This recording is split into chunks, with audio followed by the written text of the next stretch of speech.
أعوذ بالله من الشيطان الرجيم.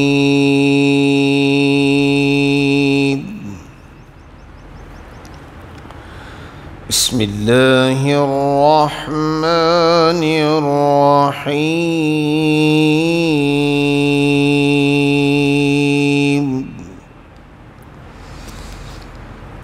ومن جاهد فإنما يجاهد لنفسه إن الله لغني عن العالمين.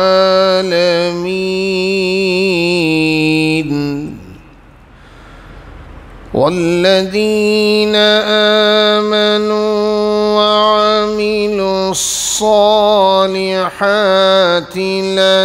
لنكفرن عنهم سيئاتهم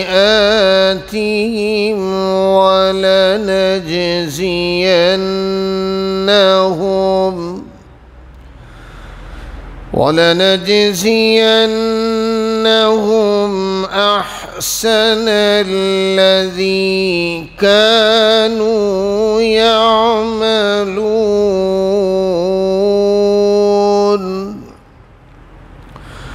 ووصينا الإنسان بوالديه حسنا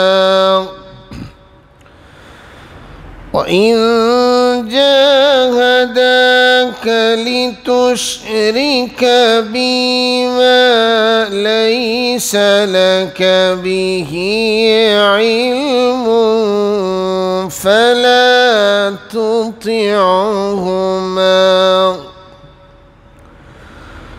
إلي مرجعكم فأنبئكم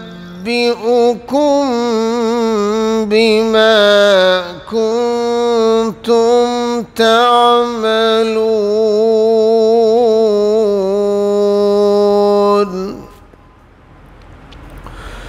والذين آمنوا وعملوا الصالحات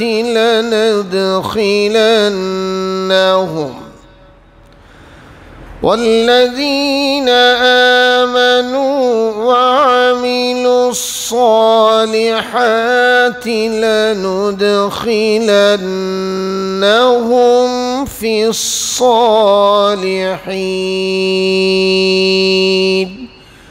صدق الله العظيم.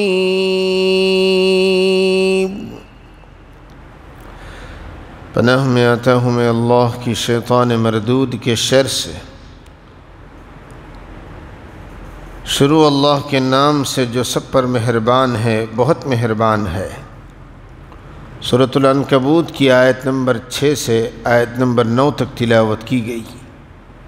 इन आयत बय्यिनात के तर्जुमा और उसकी मुख्तसर तशरीह समाअत फरमा लीजिए। और जो शख्स भी हमारे रास्ते में मेहनत उठाता है वो अपने ही फ़ायदे के लिए मेहनत उठाता है। यकीनन अल्लाह तमाम दुनिया जहां के लोगों से बेनियाज़ है।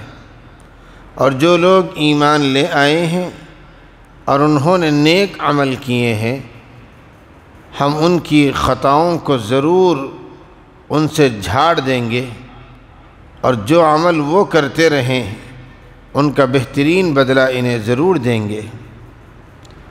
और हमने इंसान को हुक्म दिया है कि वो वालिदैन के साथ अच्छा सलूक करे।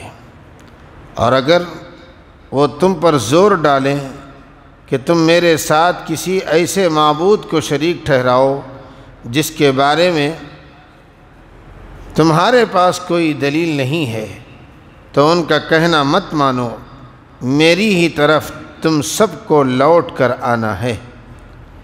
उस वक्त मैं तुम्हें बताऊंगा कि तुम क्या करते रहे हो। और जो लोग ईमान लाए हैं और उन्होंने नेक अमल किए हैं, ہم انہیں ضرور نیک لوگوں میں شامل کریں گے۔ اس میں دین کے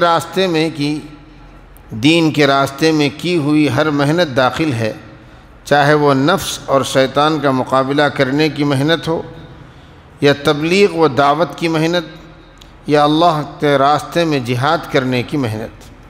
اس آیت نے یہ اصول بتا دیا ہے کہ اگر والدین کافر ہوں تب بھی ان کے ساتھ عام برتاؤ میں نیک سلوک کرنا چاہیے، اور ان کی توہین یا ان کو تکلیف پہنچانا مسلمان کا کام نہیں ہے۔ لیکن اگر وہ کفر و شرک پر مجبور کرے تو ان کا کہنا ماننا جائز نہیں۔